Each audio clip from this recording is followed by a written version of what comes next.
Where is that? Did you put video over? Did you?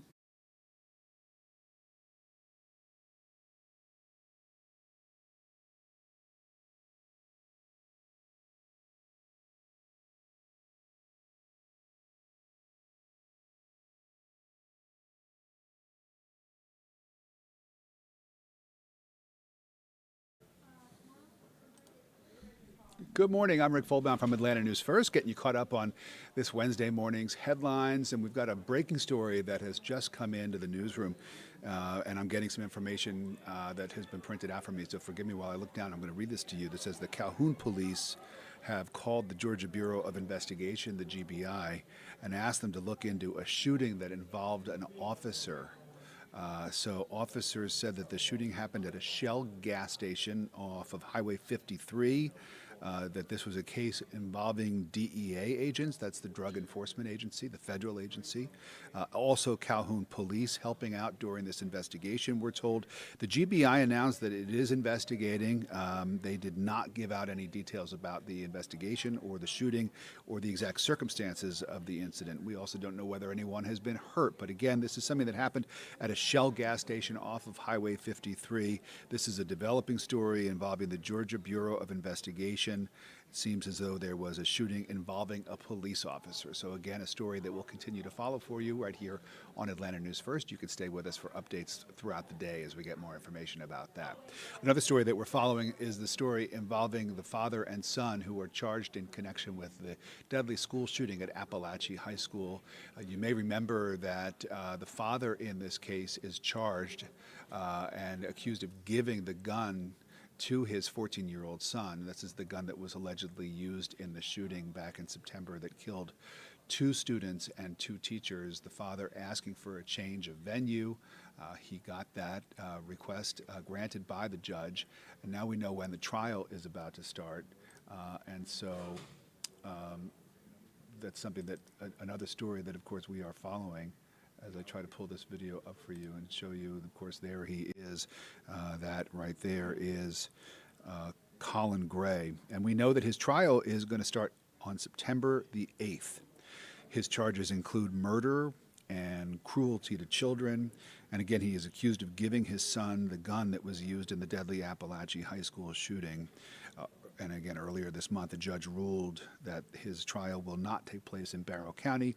He requested a change of venue because his lawyers argued that they did not think that he'd be able to get a fair trial in Barrow County where the shooting took place. And so we'll learn more about that. But again, the trial will begin on September the 8th of this year.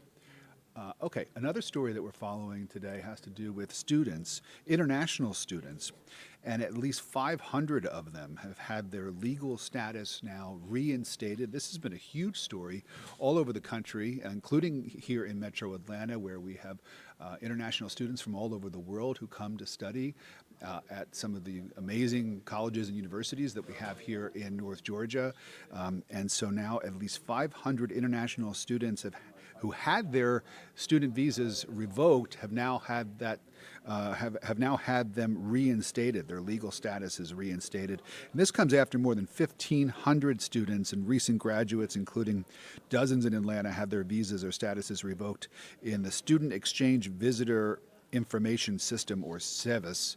And even though the security, the Department of Homeland Security reactivated their information, the State Department has revoked some entry visas. That means that some international students who are currently overseas may not be able to get back to the U.S. to complete their studies. Of course, this is a story we'll continue to follow. All of this is a part of the Trump administration's crackdown on illegal immigration. They really have targeted international students, especially those who have, in some cases, even minor infractions. Some of these students were involved in, even as insignificant as a parking ticket, and then that was used as the justification for revoking their student visas. And so this is a fight that's taking place here in Atlanta and all over the country. So that's another story that we'll continue to follow here. Another story that we're looking at has to do with Southwest Airlines, which you may have noticed has just updated its fare bundles for flights starting next year. There are now 4 different options for you. So if you want to fly on Southwest Airlines, these are your choices: Basic, Choice, Choice Preferred, and Choice Extra. Now, guess which one's the most expensive? Choice Extra, of course. That includes early boarding. You get 2 free checked bags. You get larger seats, free access to Wi-Fi on board. The other 3 options do not have quite as many perks, and you've got to pay to check a bag. You've got to pay if you want Wi-Fi service while you're on the flight. So Southwest Airlines, and really all the airlines in this country, trying to sort of figure out a way to keep their businesses humming along as the economy shrinks a little bit. We just got those numbers that came out this morning on the economy shrinking, and so airlines are trying to figure out ways to boost their profits and keep their customers happy while all of that's happening. Okay, let's talk about the weight loss drugs that are so popular these days. This is really unbelievable, the way that these medications have come onto the market and very quickly become among the best-selling pharmaceuticals in the entire country, in the entire world. More and more people are using them, but we're learning now that there are disparities in how the drugs are given out. A study published in JAMA, the Journal of the American Medical Association, found that socially disadvantaged people, people of color, and those living in rural areas are less likely to be prescribed weight loss drugs. The study says that more needs to be done to make sure that access is equal for everyone. Again, these drugs can be very expensive. They are often not covered by insurance. And so this is a study that shows that people who are socially disadvantaged are not getting these drugs as frequently and as readily as other people are. We got to start with a little. We got to end the little news update here with a little jolt of caffeine here, because we've learned that Starbucks has implemented a new drink scheduling system. Have you heard about this? They're trying to speed up the amount of time it takes from when you order your coffee to when it actually gets handed to you. People want their coffee right away, right? So Starbucks is trying to accommodate them, and they've been able to shave 2 minutes off of the average time to make a drink ordered for people who order their coffees inside the cafes. This is not for the drive-through. This is for when you go inside and order your coffee at the counter. And this was during some testing at dozens of different locations. The company says that 3/4 of orders during the busiest times of the day at their test cafes were finished in 4 minutes or less. I don't know about you. That sounds like about right, 4 minutes or less to get a cup of coffee. Mobile orders were not delayed at all. The coffee giant says it plans to soon expand the technology to hundreds of other locations soon. So that's something that Starbucks is working on to try to keep its customers happy. It seems like everybody, all businesses are trying to figure out ways to keep their customers happy these days. And I know another person who tries to keep the customer happy is Rodney Harris, who keeps an eye on the weather forecast for us. And Rodney's going to join us right now and tell us exactly what the forecast is looking like on this Wednesday. All right, Rick, so as you are well aware, we're in a very summer-like pattern here across North Georgia, hot and humid in the afternoons. That's going to lead to some pop-up storms here or there today, and continuing eventually into the weekend. We'll have these storms around that'll actually increase in coverage, taking us to Saturday. So that's what we're looking at. There's a live look right now over Midtown Atlanta as we're seeing a partly cloudy sky. Let's bring myself up here. There we go. Hey, everybody. There we go. Happy Wednesday to you. So let's start with today. Here's what you can expect. Highs are going to be in the 80s, similar to what we saw yesterday, just a few degrees warmer. 85 will be the high in Atlanta. The normal for this time of year is 77, so we will be a little bit, or actually a lot above average. So it's hot and it's humid, which means that some pop-up storms will happen. I want to show you the high-resolution forecast model. We're starting this around 3 o'clock this afternoon because that's when your chance for a pop-up storm or two will exist. So as you're picking up the kiddos from school, don't be surprised if you see a stray storm. A storm could pop up just about anywhere in North Georgia, but we are seeing that concentration around Metro Atlanta. It's not a first alert weather day because the coverage is fairly low. It won't rain everywhere, but again, these pop-up storms will be possible starting at 3. That'll continue till about 9 o'clock this evening. These are daytime heating storms, so once we lose the heating, the chance of rain will start to go away. And that will basically be our setup for today.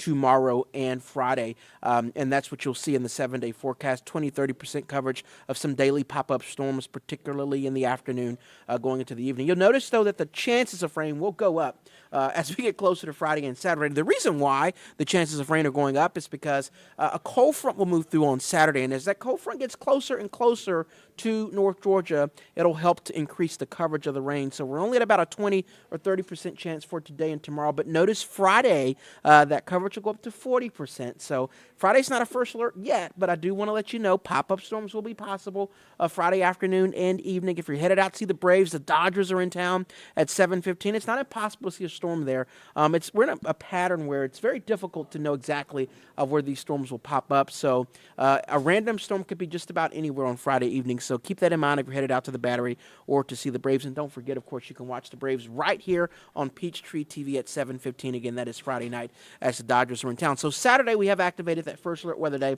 and that's because the coverage of storms will be higher. I actually want to show you the forecast model for Saturday. This is our long-range model.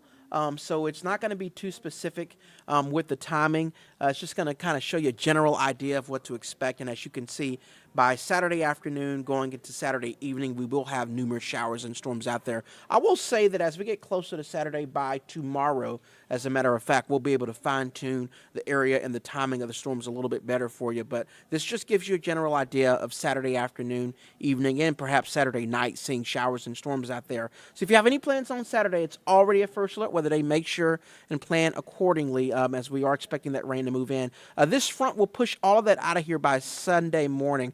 Some of our models have been kind of trending a little bit later with this, and the model that I'm showing you is trending later, so it's possible that you may still have some rain out there in far east Georgia on Sunday morning, but in metro Atlanta it will be dry, and Sunday will end up being a really good day. I'm going to take you back to the 7-day forecast. As that dry air moves in, Sunday will be a drier day. As that cooler air moves in, the high will be 74 degrees, so mostly sunny, 74. It'll feel really nice on Sunday. That's definitely the day you want to get out over the weekend. And as that dry air settles into North Georgia, that'll keep mostly sunny skies around through the beginning of next week. The other thing this dry air will do, and we're at the time of year again where it's pretty warm and it's pretty humid just about every day.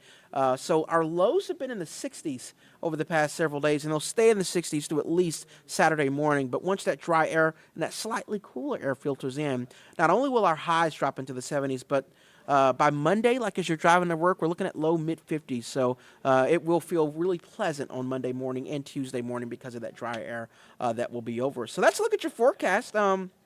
Pretty straightforward. Again, some pop-up storms here over the next several days. These are just kind of daytime heating storms, so they could pop up randomly just about anywhere in North Georgia. Everybody won't get wet, but if you see that storm, lightning will be possible. Some of those storms could be on the strong side. The coverage will be a little bit higher on Friday when the Braves take on the Dodgers. We don't know that it'll rain specifically at Truist Park, but that storm or two could pop up just about anywhere Friday evening, and then by Saturday, that is your first alert weather day, so make sure and plan accordingly, as we're pretty confident you'll see some rain that'll impact your plans. We'll keep you up to date on this forecast. Of course, you can find an updated forecast on Atlanta News First at noon, and always in our first alert weather app. We hope you make it an amazing Wednesday, and until next time, we will certainly see you soon.